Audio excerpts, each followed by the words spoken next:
what's going on? I've seen all the brothers. So he asked Jesse, the dad, is this it? Is this all your boys? He's like, no.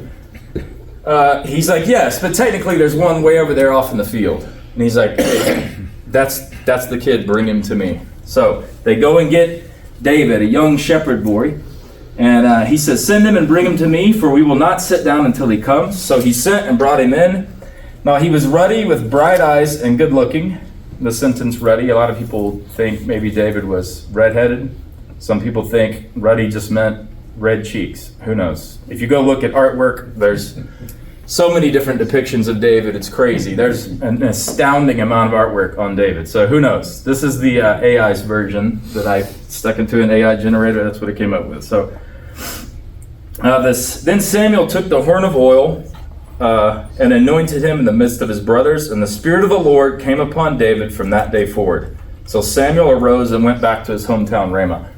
So whenever you guys hear this sentence, the Spirit of the Lord came upon him, something I was talking about the other day with Pastor West, like now, since the cross, the Spirit of the Lord has been poured out on all the earth. That's what the Holy Spirit is, right? And whenever Jesus says, something better is coming in my place, and he ascends to heaven, the Spirit of the Lord has been poured out on them at Pentecost. You see what I'm saying? So, but see, back then, it wasn't like that.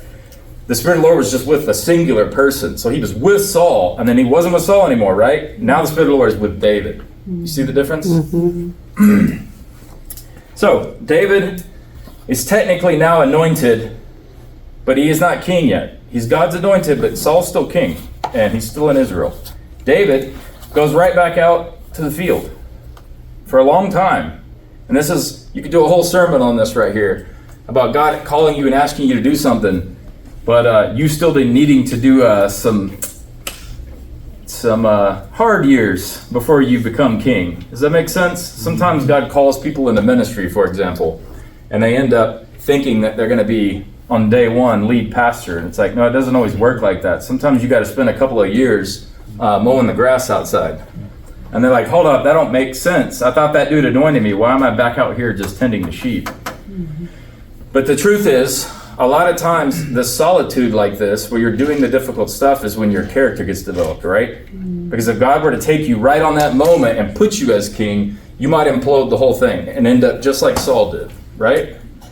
So he uses this time that David's out there. So David ends up, and we'll read more about this, but he's a pretty tough dude. And if you're a shepherd, you have to be pretty tough. You're looking after sheep, and things want to eat the things that you're protecting. They're very tasty food. And sheep are stupid, and so they walk off all the time. You got to go get them.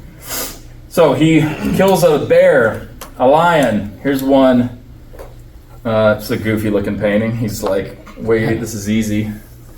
Here's another one of him kind of protecting the sheep from a bear. So some time goes by before our story picks up again, and David's a little older now.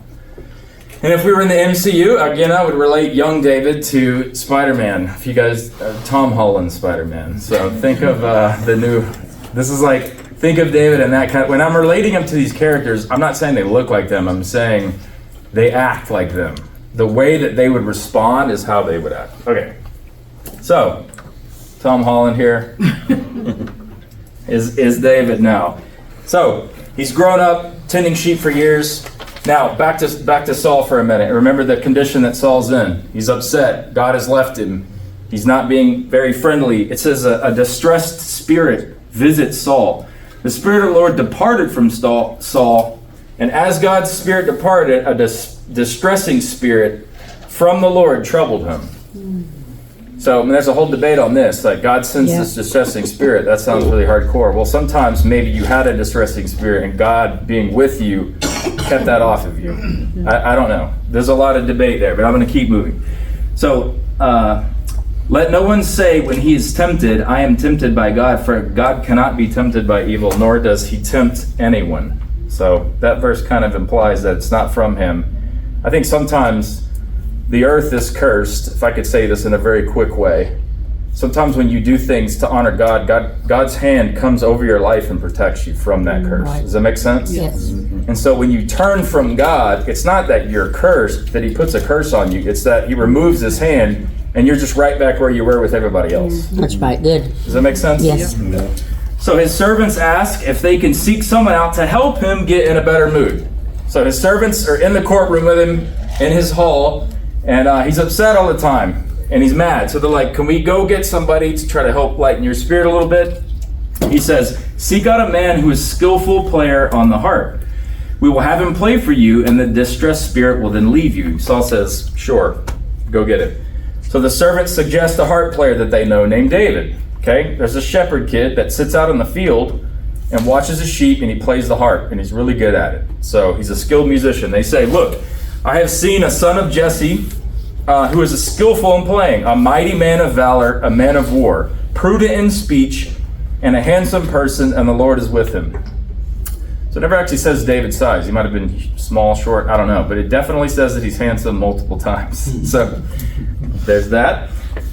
So he's good at playing it. He's a musician. It's also funny. I thought it written here, and I looked this up, said he's a man of war. Like, he hadn't even been to war yet. Why would they say that? And I read this little article that says, David from a very young age was shown to be of good stock and strong heart, more than able to defend his family's flock against beasts that could easily cripple or kill him, and thus found worthy to stand among the men at a fire as an equal. This warrior reputation was not something easily handed out, but instead a name that had to be earned, as people's lives would later depend on your veracity to stand and deliver force to an enemy if needed. So he had the rep of being a warrior, even though he hadn't necessarily fought in the army. Does that make sense?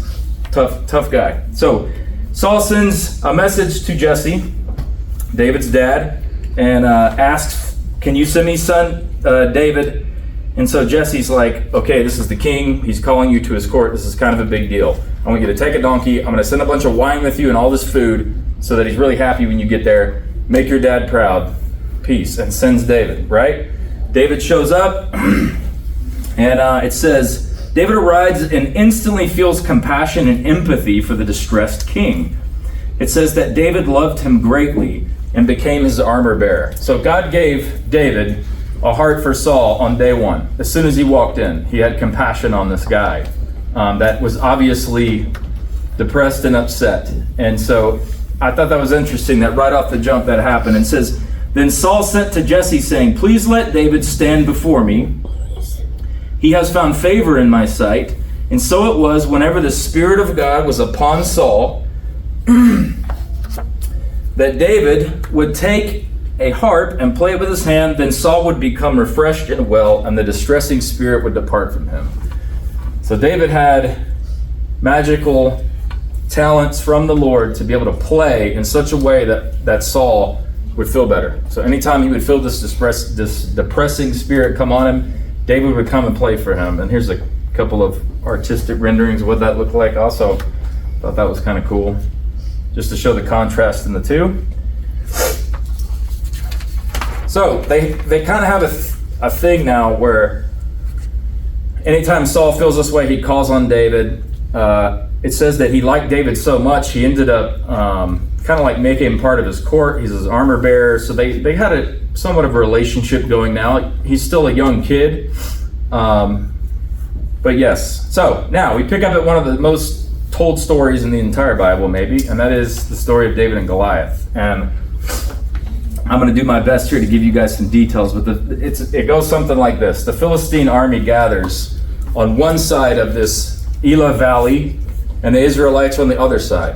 And they're kind of having a standoff, and it's not a short one, it's a long one. The Philistines stood on a mountain on one side, and Israel stood on a mountain on the other side, and there was a valley in between them. So that's called the Elah Valley. And remember, we talked a little bit about the Philistines. Here's kind of an idea of what the Israeli soldiers may have looked like. And this is an artist rendition, so it's a little bit probably jazzed up some. And this is the Philistines. And we talked, remember how I told you guys that everyone called them the sea people. And they essentially were migrants from Macedon and Greece. When the Mycenaean Empire fell apart and their economy broke into pieces, a lot of those people fled in ships. And they would go around where all these X's are. And there's recorded attacks of Philistines at every single one of these, like outside of the Bible. Does that make sense? Like if you just go over in antiquity, there's records of these people being here. And every single person that got attacked by them calls them sea people, because they like came out of nowhere. I don't know where these people came from, but they had a lot of money. So they were like wealthy. They had nice stuff, nice ships, nice armor. And I'll explain more of that in just a second. So here they are. They're squaring off now, kind of fighting over territory. And a champion went out from the camp of the Philistines named Goliath from Gath, whose height was 6 cubits in a span. If you figure that out, a cubit is here to here. So that's how they used to measure. So the average Israeli guy cubit back in the day was 18 inches.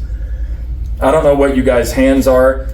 Everybody's a little different, so it's somewhere between that. So people think he was roughly 9'6", just to give you like modern day terms. So 9'6" approximately. He had a bronze helmet on his head, and he was armed with a coat of mail. And I kind of have a rendition here that describes this a little bit.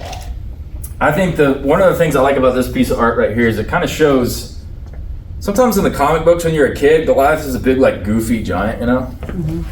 And it says he was a champion. So you don't get the title of champion without going around and just killing people like an everyday thing. Does that make sense? So you're in tournaments all the time. You're constantly fighting people. So Goliath comes out to the front line, and this description goes on and on about all the stuff that he had. He had a bronze helmet. He had a coat of mail. That coat of mail he wore was 140 pounds. And the spear that he had was like a weaver's beam. So it was roughly 20 feet. And the iron head on the top of it was 600 shekels. That's roughly 25 pounds. And he had a shield bearer that went before him. So this little dude right here would carry his shield for him out to battle. Goliath comes out. Oh, I thought this was kind of cool. Let's see. This dude in Russia built like a life-size replica to give you an idea of the size of this dude. So he was huge. He was like a big moving tank. And the reason they talk about the bronze so much is because, I don't know if you guys remember this from last week, but the Israeli people at that time didn't have any blacksmiths, so they didn't have a lot of weapons.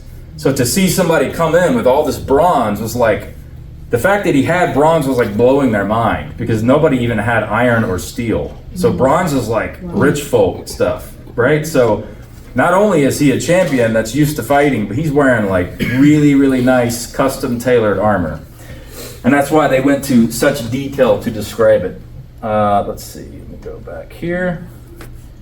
So this dude comes out now in the valley, and this is the valley of Elah, just to give you like a visual on kind of what it looks like right now. This is today. Like you can go over there right now and see this. So it would look something like this. Israelites on this side over here, way across the valley, Philistines. Out comes Goliath to the center. And in this picture right here, I showed you guys a second ago with their army formations. Let's see if I can find it. It would put them rough. You see the David and Goliath there? Okay, so Goliath comes out. And I got a good scary one that AI did for me. Why do you bother using your whole army? Am I not Philistine enough for you? And you're all committed to Saul, aren't you? So pick your best fighter and pit him against me. If he gets the upper hand and kills me, the Philistines will become your slaves. But if I get the upper hand and kill him, you'll become our slaves in service. I challenge the troops of Israel this day. Give me a man and let us fight together. It says the Israelite soldiers, when Saul and his troops heard the Philistines' challenge, they were terrified and they lost all hope. And this is the crazy part that I don't know that you realize, but he did this for 40 straight days. So he would come out in the morning and taunt them, then he would go back into their camp. So they both just sitting on the sides like, I don't know what we're going to do. We're kind of having a standoff here. He'd come back that night and do the exact same thing again. So for 40 straight days, he was trash talking them. It's a long time. So David wasn't there though. He would occasionally return home from Saul's to feed his father's sheep in Bethlehem. So David was still doing his whole watch sheep, go play for Saul. Watch sheep, go play for Saul, right? So it says his father, however, David had 3 older brothers in that army. So his father asked David to go bring some food to the boys who were out on the front line for Israel. And then he says, so take your brother some food, let me know how it's going. I'm curious how this battle's going down. So as he approaches the battle that day, the soldiers were moving out for battle, and so David ran up to meet his brothers. As he arrived, he heard the Philistine champion on the front lines of the army, taunting them and dishonoring the God of Israel. And so David offers to fight him. And the soldiers are like, "You're joking, right? Who is this kid?" They say, "All the men of Israel, when they saw the man, fled from him and were dreadfully afraid." So the men of Israel said, "Have you seen this man who has come up? Surely he has come up to defy Israel.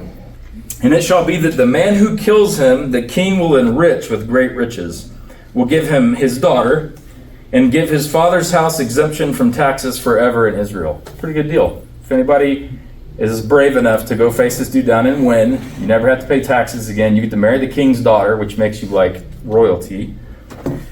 So then David spoke to the men, saying, "What shall be done for the man who kills the Philistine and takes away the reproach from Israel? For who is this uncircumcised Philistine that he would defy the armies of the living God?" David's oldest brothers hear him over saying this, and they get angry at him. They ask David, like, "Why are you even here? Aren't you supposed to be at home watching the sheep?" And he says, "I know that you are prideful and have no his brothers say, "We know that you're prideful and you don't have any respect for this. You're just nosy and you've come out to see the battle." That's kind of what that's what they give him. David says, "What have I done? Is there not a good reason to say what I'm saying?" So the soldiers go back and they tell Saul what David is saying up on the front lines. And Saul goes, "Okay, send me that David kid. Let me talk to him." So he goes to Saul's tent and he says, David says, "Let no man's heart fail because of him. Your servant will go and fight with this Philistine." And Saul tells David, "You are not able to go against this Philistine to fight him, for you are a youth, and he is a man of war from his youth." Like, he'd been killing people since he was your age. But David says to Saul, "Your servant used to keep his father's sheep, and when a lion or a bear came and took the lamb out of the flock, I went on after it and struck it, and delivered the lamb from its mouth. And when it arose against me, I caught it by its beard and struck and killed it. Your servant is killed both lion and bear, and this uncircumcised Philistine will be like one of them, seeing he has defied the armies of the living God. The Lord who delivered me from the paw of the lion and the paw of the bear, he will deliver me from the hand of the Philistine." You could do a whole sermon on just that right there. Remember earlier I was talking about all those years God uses to develop you, so that when the time comes for you to face down your giant, you have the times you can think back on that God delivered you. You see what I'm saying? And he takes you from like victory to victory in your life. And the little things that you think don't matter, they matter. Because when the day comes that you have to face down this giant in your life, you're going to look back and remember all those times that God bailed you out and came through for you and provided for you. You see what I'm saying? Saul says, "Okay, well, God be with you." So Saul outfits David with his armor, helmet, chest piece. David takes it all off. He's like, "This is going to slow me down." Instead, he picks up his staff and he goes down and gets 5 smooth stones. And I have kind of a picture of right this second. That's where the valley's at. I showed you guys that picture already. This is the actual brook that he crossed over and grabbed the stones from. So he picks up 5 stones. There's a whole teaching behind this. I didn't have time to go into it, but Goliath actually has brothers, and Goliath is the smallest of the brothers. So part of the reason they think he picked up 5 stones is because he was like, "If I kill this one dude, I only need 1 stone to do this. But if his brothers come out here, I might need the other 4. So Goliath is like 9.5 feet. His other brother's 11, and he had one that was 12, one was 13. And then their father, his name was Rapha. So they were called the sons of Rapha. They were all a family of gigantic people. Anyway, who knows if that's why he picked up 5. Whatever the case, he picks 5 up and puts them in his pouch, and he has a slingshot that he uses. It says, so the Philistine came and began drawing near to David, and the man who bore a shield went before him, and the Philistine looked and saw David and disdained him, for he was only a kid, ruddy and good looking. So here's another look at that. There's a lot of David and Goliath artwork. A lot of them are funny, where they exaggerate the size of little David here. Now this one's somewhat close to scale here. He says, "Am I a dog that you come at me with sticks?" And the Philistine cursed David by his gods. And the Philistine said to David, "Come to me, and I will give your flesh to the birds of the air and the beasts of the field." And David says, "You come to me with a sword, with a spear, with a javelin, but I come to you in the name of the Lord of hosts, the God of the armies of Israel, whom you have defiled. This day the Lord will deliver you into my hand, and I will strike you, and I will take your head off. And this day I will give the carcass of the camp of the Philistines to the birds of the air and the wild beasts of the earth, that all the earth will know that there is a God in Israel. Then all this assembly will know that the Lord does not save with sword and spear, for the battle is the Lord's, and he will give it into our hands. So Goliath's like, enough trash talk. He starts sprinting at David, the Bible says. And it says David sees him coming at him, so David sprints even faster to get up and get a good position. He says, he runs up quick, he pulls his sling, and he hurls the stone. And you guys have seen this part. Here's another rendition of this. And blasts him right in the forehead between his eyes. And it said it hit so hard that it sunk into his head, and Goliath falls face down on the earth. Pow. So here's the other part they don't always tell you in Sunday school. But he does remember what he told him. He says, I'm going to knock you down. I'm going to cut your head off. So David walks over and pulls out Goliath's sword and cuts his head off. And so when the Philistines see this, they freak out. And they turn around and start sprinting away as fast as possible. And there's all kinds of artwork depicting this. Goliath's head being gigantic in some of them. You can tell that these are all influenced by different parts of the world. But him walking around with Goliath's head is part of the story. So when they saw their champion was dead, they flee. Now the men of Israel and Judah arose and shouted and pursued the Philistines as far as the entrance to the valley and to the gates of Ekron. And the wounded Philistines fell along the road, even as far as Gath and Ekron. The children of Israel returned from chasing them, and they plundered their tents. And then David took the head of the Philistine and brought it to Jerusalem, but he put the armor in his tent. So Saul is talking to his general. He has a general next to him, and his general's name is Abner. And Saul's like, who was that kid that just did that? Abner's like, man, I don't know. And Saul's like, bring him to me. I want to know who did that. So he must not even know who it was. He was so far away and like disconnected back in the king's tent that he didn't even know who did it. Anyway, some time goes by. He finds out it's David. He decides to make David his captain over his armies. He's like, if you can take out Goliath, you're obviously good at combat and God is with you. And that's what we need. We need somebody leading our army that God is with them. So he puts David in charge over the armies. I actually have a David slide. This is him a little older here. So he says, while David was before Saul telling him these things, so he comes back to the tent with the head, and it says Saul's son Jonathan, and I'll talk more about Jonathan in a second, but he says he immediately thought David was really cool. He was like, I want to be friends with that dude. David is the coolest dude ever. This is Saul's son. And he's like, I want to be his best friend. We're basically best friends now. So Saul keeps David, and he's like, you don't need to go home anymore and tend sheep. You're now officially part of my army. He makes him over and Jonathan made a covenant with David that day and gave him his battle gear. So David will go out anytime Saul would go out. And I thought this was cool. It says Saul would send him and he behaved wisely. So Saul set David over the men of war, and David was accepted by all the people, even in the sight of Saul's servants. Saul and David came home one day from a battle conquest, and they were celebrated on the way in, and they started chanting, like they just won a war. Everybody's coming in on the horses. They're celebrating him coming back. And they say, Saul has slain thousands, and David has slain 10,000s. Well, Saul doesn't like this. Remember the position that Saul's in?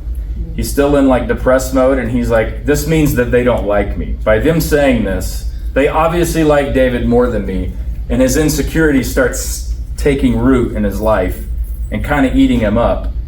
And he starts to get a resentment for David. So Saul was very angry, and the saying displeased him, and he says, they have ascribed to David 10,000s, and to me they ascribe only thousands. What more can he have but the kingdom? So Saul eyed David from that day forward. So he kind of had a little bit of like, I like you being here because you're anointed and you give me victories, but I simultaneously don't like you because you make me not cool. You see what I'm saying? So, jealousy. The next day, the distressing spirit came back on Saul like it had before. David comes back into play for him, like a good servant would, because he doesn't want Saul to be upset. Except this time it says Saul has a spear in his hand. And I think I have a picture of this.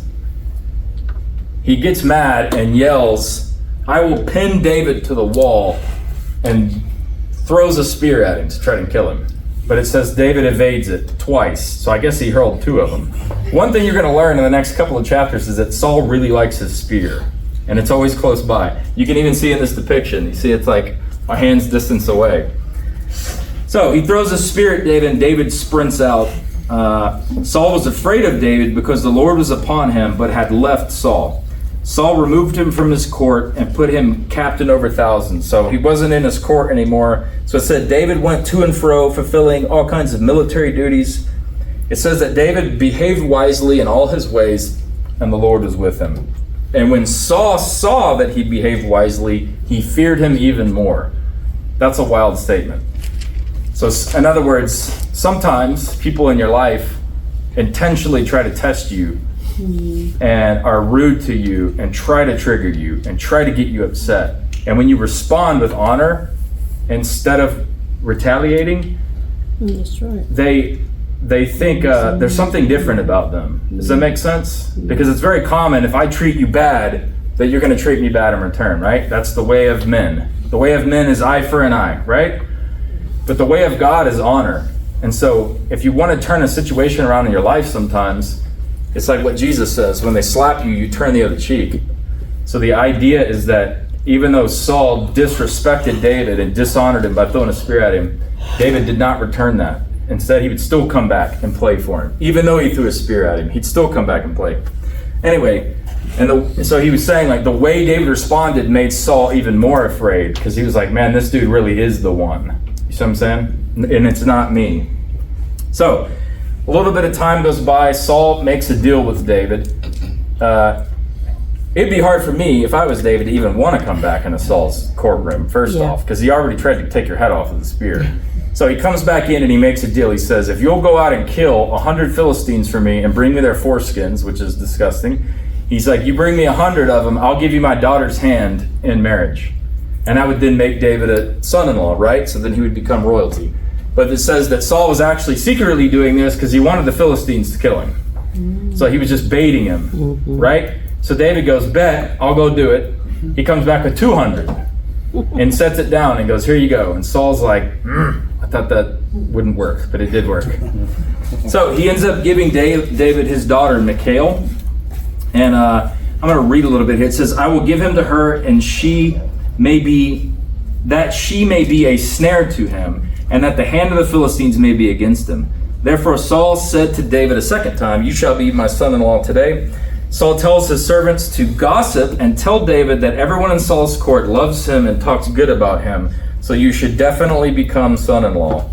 And David is like, do you think it's no big deal to be a son-in-law? I am poor and lightly esteemed man. In other words, like, I'm nobody. I'm not even like worthy to be related to the king. That's a big ask. So the servants tell Saul, he's trying to like finesse him into doing this. So David does it. He gets Michal as his wife, Saul's daughter. And it says, Thus Saul saw and knew that the Lord was with David, and that Michal, Saul's daughter, loved him. And Saul was still more afraid of David. So Saul became David's enemy continually. The princess of the Philistines went out to war, and so it was, whenever they went out, that David behaved more wisely than all the servants of Saul, so that his name became highly esteemed. So as Saul is kind of losing popularity here, David is gaining popularity, not just with his daughter and his son, but like with everybody, really. Everybody from Israel is liking him. But then Saul kind of starts taking it to the next level here. So it says Saul is still distressed.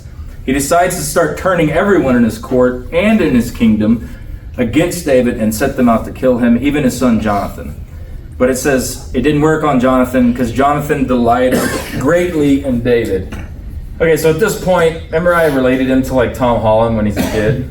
But when he gets a little older, he kind of morphs into Captain America from Infinity War. So for all the Marvel nerds out there, think of him now as like, he's older, he's more like Captain America at this point. In fact, I've been teaching you guys, kind of back to our timeline for a second. Remember, I set out to do this class on the 3 kings of Israel, right? Mm-hmm. And if you really, if y'all like followed any of the Avengers movies, here's the three kings. It's Saul, David, Solomon, right? And I've done a class on Solomon before. I wasn't planning on doing that in this particular class, but I do have it online, so if you guys want to see it, you can go back and watch it. But these guys really could be compared, no joke, to these guys. They basically are the trio. Here's another picture. So this would be Saul in the middle, who's constantly looking for a fight. David is Captain America over there, who fights if he needs to. And then you have Iron Man over here, which is Solomon, and he's just way too smart to fight. And he knows that his money, he could buy his way out of all battles, and he never has to lift a finger, and spends his entire life in peace. So that gives you kind of a point of reference for their personalities a little bit, if you watch those movies. So, back to our story here. David's a little older now, a little bit more full grown. He's fighting all the time, and he ends up, what did I do with the slide? Okay, so this is what I think of Jonathan in my head. This is also Marvel. Jonathan would be very similar to how Falcon was with Captain America. They were just buddies, and wherever he went, Falcon would go. They're like ride or die buddies in the military. This is like what I think of when I think of their friendship. So it says that even Saul would try to sway Jonathan to hate, and Jonathan's like, nah, that's my boy. So Jonathan meets up with him and lets him know that Saul is planning to kill him again. So he tells David, hide at a certain spot, and I'm going to overhear what Saul's saying, and you can hear what the king's saying. Because David's like, I don't want to believe that. The king's a good guy. He doesn't want to kill me. He's like, no, bro, I'm telling you. He's plotting on you. He's going to try to kill you. So let not the king... Jonathan starts a convo with Saul, and David is off in the distance overhearing. He says, let not the king sin against his servant, against David, because he has not sinned against you, and because his works have been very good towards you. For he took his life in his hands and killed that Philistine, Goliath. And the Lord brought about a great deliverance for all of Israel. You saw it and rejoiced. Why then do you sin against innocent blood to kill David without a cause? So Jonathan's going like, what is your deal? Why do you hate him so much? So it says, Saul does heed his words, and he swore that he would not harm David. So Jonathan brings David back to the king's court like old times. So now David's back in, playing the harp. He's part of the squad again. Everything's calm. But shortly after, a war outside the kingdom begins. David goes out to fight the Philistines, and it says he struck them with a mighty blow. Later on, this depressing spirit comes back upon Saul. David plays for him again. But it says Saul has a spear in his hand and throws it at him again. This dude likes throwing spears at people. This is a really old relief carved in one of the monasteries in Europe. He's really, again, David really has to trust God, and that Saul is God's anointed, and that he's doing what God asked him to do. To be able to come back in like that and just take spears. Saul sends messengers to watch David that night. So David escapes. He throws another spear at him. He escapes again. And Saul sends messengers that night to basically kill him. So they go to his house, spy on him, and he wakes up in the morning and kill him. But Michal leaks the plot and helps David out the window from the second floor. Then she makes a Ferris Bueller decoy and puts it in his bed with goat hair. You guys know what Ferris Bueller is? Yes. You have to be like 30 plus to get that joke. Maybe 40 plus. Anyway, she makes a fake decoy, throws the sheets over it, and tells the messengers he's not here, he's missing. So David escapes, and this time he flees to Ramah. And you guys, he's a little more scared this time, so he feels like he's got to go to the next level with this problem. You guys remember what is in Ramah? Samuel. So he flees and he goes to Samuel like, I don't know what's going on, but I got to get Samuel involved because this is out of control. So this is a pretty cool story. Saul finds out about this. He gets mad at his daughter for telling David so that he can escape, and he sends assassins to Ramah where Samuel's at. Probably not very smart. So Saul sends assassins after David, but once they arrive, they see a group of prophets prophesying outside the temple, and they too begin to prophesy. So like they come with intent to kill David, but the power and the presence of God is so thick there that it overtakes them and they join the prophets and start prophesying. Literally like converted on the spot. So Saul hears about this and he gets upset. So he sends another group. Exact same thing happens. They get converted on the spot. So he keeps sending assassins and they become priests and get robes and start prophesying with the rest of them. Okay? He does this 3 times. And he finally gets upset the 3rd time because he's just taking all his trained assassins and turning them into priests. And so, I don't know if he learned his lessons from You Don't Mess with Samuel, but he goes himself, Saul does, and says once he arrives, he demands to see Samuel and David. He says, where are they? And he tells them to head to Naioth and Ramah. Once Saul gets near, he too begins to prophesy in front of Samuel. He strips down naked and lays there all night. So, moral of the story, don't mess with God's anointed. Right. This is Samuel's equation. Right. Saul's obviously out of line and ends up basically getting embarrassed for what he's trying to do and lays there all night. He weeps and repents, asks for forgiveness, promises not to do it again, and gets up and goes home. Okay? And the people ask once again, is Saul among the prophets? What is that dude doing? So, he doesn't stop though, and that's the thing. It's like his obsession with people not liking him anymore and his insecurity is so strong that even in moments like this, where he kind of like settles down and relaxes, you get yourself in solitude long enough and that voice comes back and you start letting it talk to you again. You know, like they really do like David more than you. You aren't as cool as you think you are. God doesn't like you anymore. And you let all that stuff get in your head and all of a sudden he's mad again. And he wants to go after David again. And I think sometimes you have to be careful about sitting in solitude and letting that voice get inside of your head and talk to you, right? That's why the scriptures say, like, fill yourself up with the word of God so that you don't fill yourself up with a bunch of trash. Yeah. David flees Ramah, which is where he was with Samuel, and he goes to meet Jonathan, okay? So he goes out to meet his homie. He says, what have I done? What is my iniquity, and what is my sin before your father? Why does he keep trying to kill me? Jonathan tells them he's safe because Saul, he's like, my dad will tell me before he does anything else, don't worry. If he decides to do something, I'll come and tell you so that you'll know ahead of time. Then David took an oath and said, your father certainly knows that I have found favor in your eyes. Do not let Jonathan know this, lest he be grieved. But truly, as the Lord lives and your soul lives, there is but a step between me and death. He's saying, like, I appreciate you helping me. You're putting yourself at risk by helping me. But I am scared. I feel like I am one step away from dying. He's hawking me down.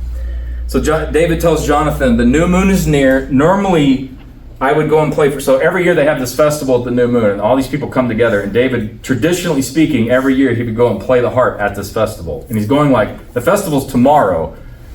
I kind of have to go, and if I don't go, your dad's definitely going to know that I'm missing, and he's going to want to hunt me even more. You see what I'm saying?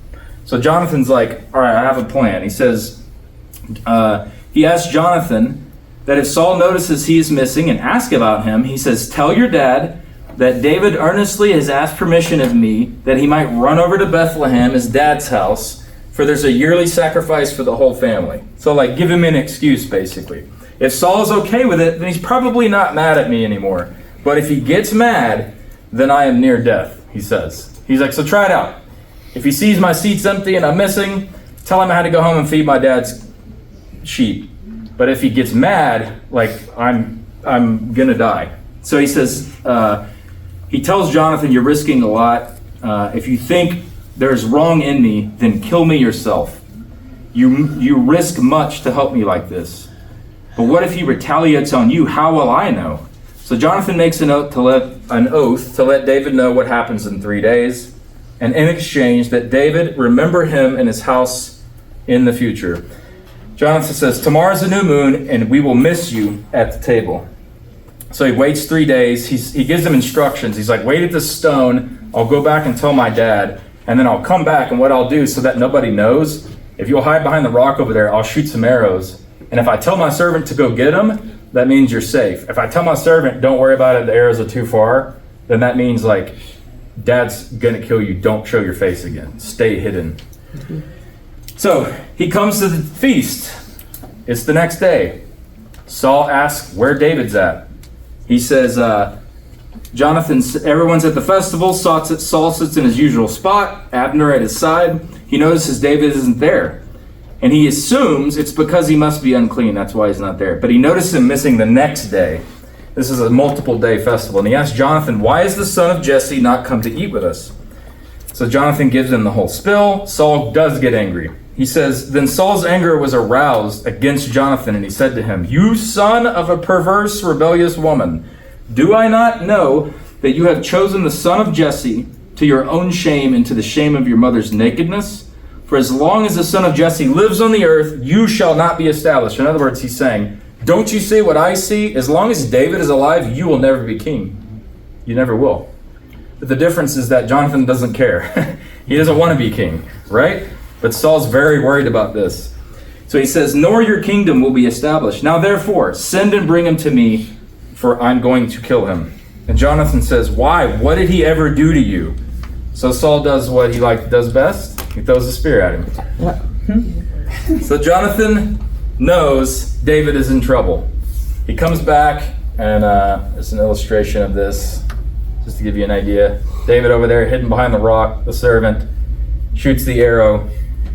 It says he sends the messenger off to leave. He embraces Jonathan, and he leaves.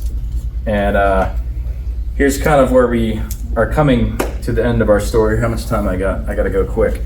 So David runs off in hiding now. He comes up to the city of Nob is what it's called. He's off on his own. He's by himself. This is called the city of Nob. This is how it looks today, modern day. The city was known for having a lot of priests at it. So he goes to the temple and he talks to the priest and he's like, you got to give me some food. I'm starving.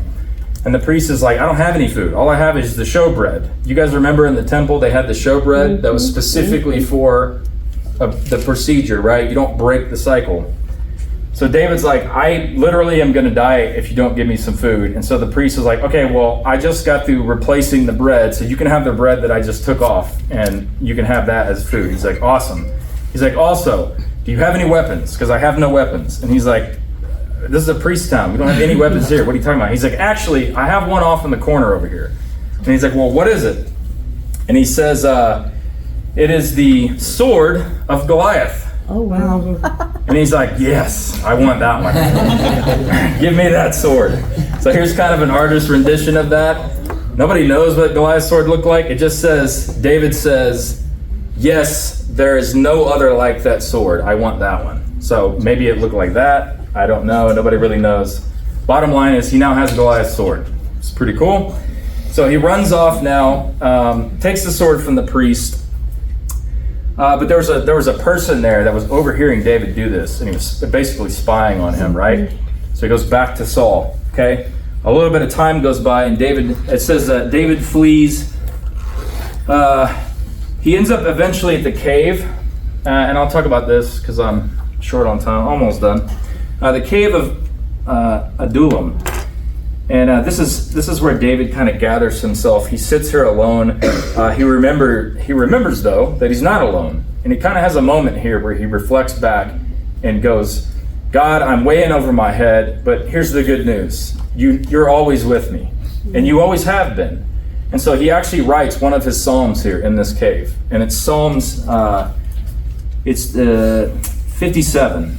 It says, "Be merciful to me, O God, be merciful to me, for my soul trusts in you, and in the shadow of your wings I will take my refuge."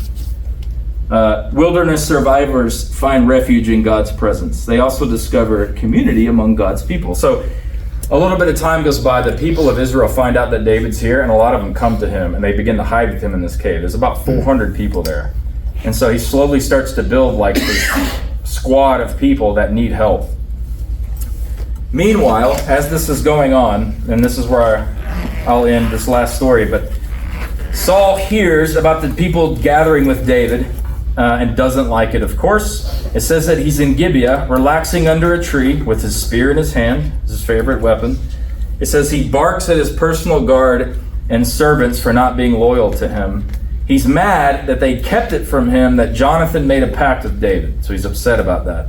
But as he's speaking and like cussing them out, the dude that was at the tent spying on David taking Goliath's sword speaks up. And it says his name was Doeg the Edomite. And he speaks up and says, I saw the son of Jesse going to Nob, the city of priests, to Ahimelech, the son of whatever, and he inquired of the Lord for him. In other words, he prayed for David, he gave him provisions, and he gave him the sword of Goliath of the Philistines. So he basically snitches on David to Saul. Saul is furious and sets out to the city of Nob, the priest city. Mm-hmm. So once he arrives to the city, he summons the priest, this dude, the high priest there that gave David the weapon. He's like, bring that dude to me, I want to talk to him. He also summons every single priest in the whole city. And Saul accuses them of conspiring with David and orders his men to kill them. This is on another level now. You don't kill priests, okay? This is like breaking all kinds of traditions. So it says that his servants and his soldiers told him, no, we're not killing priests. I don't want that kind of juju on me, you know what I'm saying? We already saw what Samuel can do working with God. We don't want none of that smoke, so we're not doing it. But that dude that snitched on him was an Edomite. So the Doeg guy says, I'll do it. And he grabs a sword and starts murdering priests. And it says they killed 85 priests in cold blood and murdered them. But it says they didn't stop there. They continued to kill everyone in the entire city of Nod, both men and women, children and nursing infants, oxen and donkeys and sheep, with the edge of the sword. So it's on another level now. His contempt for David has kind of caused him to violate his morals. It's one thing when he's throwing spears at David. It's another thing where he's punishing an entire city and killing them in cold blood just because of his jealousy and resentment for David. So one of the priests escaped, though, Abiathar, and this is the son of this priest. So this priest has a son. The kid escapes. He runs straight to David and his men at the cave, okay? Because he knew about where they were going. So he makes his way to David, lets him know about the slaughter of the Lord's priest. David now knows that Saul's contempt for him is on another level. So David says to Abiathar, I knew that day when that dude was eavesdropping on me that he would surely tell Saul, I have caused the death of all the persons in your father's house. He says, stay with me, do not fear, for he who seeks my life seeks yours. But with me, you'll be safe. In other words, you can't go back. You have to stay with me now. Because if you go back, he's going to kill you. So, and that's where I'm going to stop for right now. I'm going to pick up the rest. What happens next in our storyline here is really what defines David's, not only the kind of person that he is, but what really sets him apart as not just a king in the making, but a holy man of God and a man after God's own heart. And that's kind of where I'm going to pick up next week, so we're out of time. So if you guys would, let me pray, and I'll let you guys go. Father God, thank you. Again, God, we're grateful to be able to come to your house like this and learn about you, Father. We consider it a privilege, and so we're grateful for that. We have gratitude for what you've done for us, the provision you brought to us, God, the resources, the ability to be able to come into buildings like this and serve and listen to you and learn about you and learn about your son, God. We're grateful as always, and we pray this in Jesus' name. Amen. Amen. Thank you, guys. See you next week.